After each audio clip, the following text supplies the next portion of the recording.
ध्यान से सुन लीजिए, मोबाइल टावर इंस्टॉलेशन के नाम पर जो है लोगों के पास अभी फेक फ़ोन कॉल्स जा रहा है, लोगों के पास फेक मैसेजेस जा रहे हैं व्हाट्सएप पर भी और टेक्स्ट पर भी। यहाँ तक कि न्यूज़पेपर में भी कुछ ऐसे एडवर्टाइजमेंट देखने को मिल रहा है जिसमें कि ये जिक्र होता है कि खाली पड़ी ज़मीन या प्लॉट को जो है किराए पर दे दो मोबाइल टावर इंस्टॉलेशन वगैरह के लिए, और महीने के ये अमाउंट, काफ़ी ज़्यादा अमाउंट लिखा होता है वहाँ पर और मोबाइल नंबर होता है।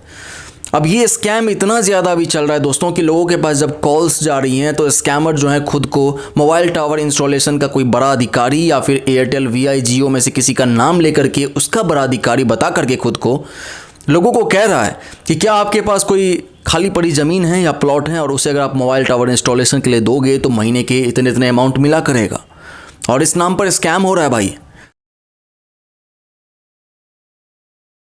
लोगों से जो है स्कैमर्स कभी रजिस्ट्रेशन फीस के नाम पर, एनओसी के नाम पर, जीएसटी चार्जेस के नाम पर, अनदर कोई टैक्स के नाम पर, बैंक अकाउंट कंफर्मेशन के नाम पर, एग्रीमेंट पेपर्स बनेगा उसके नाम पर, और भी न जाने कितनी तरीके से जो है ये स्कैमर्स विक्टिम से पैसे मांगता रहता है।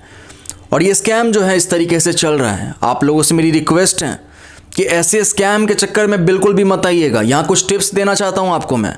अगर आप भी मोबाइल टावर इंस्टॉलेशन वगैरह लगाना चाहते हैं अपने खाली पड़े ज़मीन या प्लॉट में तो ध्यान से सुन लीजिए। सबसे पहली बात तो ये है कि आप ट्राई की ऑफिशियल जो वेबसाइट है, यानी कि telecom regulatory authority of India की मैं बात कर रहा हूँ, उसकी जो ऑफिशियल वेबसाइट है वहाँ पर जा कर के आप इस बारे में जानकारी ले सकते हो कि कौन कौन सी कंपनी जो है मोबाइल टावर इंस्टॉलेशन लगवाना चाहती है, ये जो भी है। इसके अलावा कोई भी कंपनी जो कि मोबाइल टावर इंस्टॉलेशन करवाना चाहती हैं आपके खाली पड़े ज़मीन या प्लॉट वगैरह में, वो आपसे पहले पैसे नहीं मांगती हैं, एडवांस पैसे नहीं मांगती हैं। उसकी टीम आती है, प्रॉपर चेक होता है कि क्या वहाँ पर लगाया जा सकता है, वहाँ लगाना सही रहेगा या नहीं। उसके बाद एग्रीमेंट वगैरह बहुत सारी चीज़ें होती हैं, एनओसी वगैरह होता है, बहुत सारी चीज़ें होती है। उसके बाद जाकर के कहीं वो मोबाइल टावर इंस्टॉलेशन का काम शुरू होता है। और ये स्कैमर्स जो है ऑन कॉल ही सभी डील कर रहा होता है, ये ऑन कॉल ही जो है एडवांस पैसे मांग रहा होता है। तो अगर कोई आपसे मोबाइल टावर इंस्टॉलेशन के नाम पर एडवांस पैसे मांग रहा है तो समझ लीजिए वो स्कैमर है।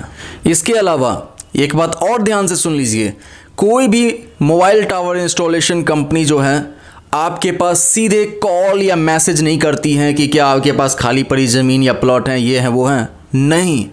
अगर ऐसा कोई कर रहा है, आपके पास कोई कॉल आ रही है तो वो स्कैमर का कॉल हो सकता है, क्योंकि कंपनी के रूल्स ये हैं कि सबसे पहले जो है आपको जाकर के रिक्वेस्ट करना पड़ता है। एयरटेल हो, वीआई हो या जियो हो, उनके पास जाके रिक्वेस्ट करना पड़ता है कि भाई मेरे पास जो है खाली पड़ी ज़मीन या प्लॉट है और मैं ये चीज़ें लगवाना चाहता हूँ।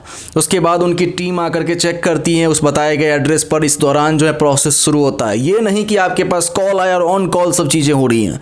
ये स्कैम है, इससे बच के रहिएगा। आई होप आप लोग मेरी बात समझ चुके हैं। एंड जिन लोगों के साथ भी ये स्कैम ऑलरेडी हो रहा है उन्हें यही कहना चाहता हूँ कि आप 1930 नंबर को डायल करके साइबर पुलिस से हेल्प लीजिए या फिर cybercrime.gov.in वेबसाइट पर आप ऑनलाइन साइबर कंप्लेन भी कर सकते हो। यहाँ पर मैंने 2 अवेयरनेस की वीडियोस ऑलरेडी लगा दिया है, ज़रूरत के हिसाब से आप देख लेना। Thank you so much.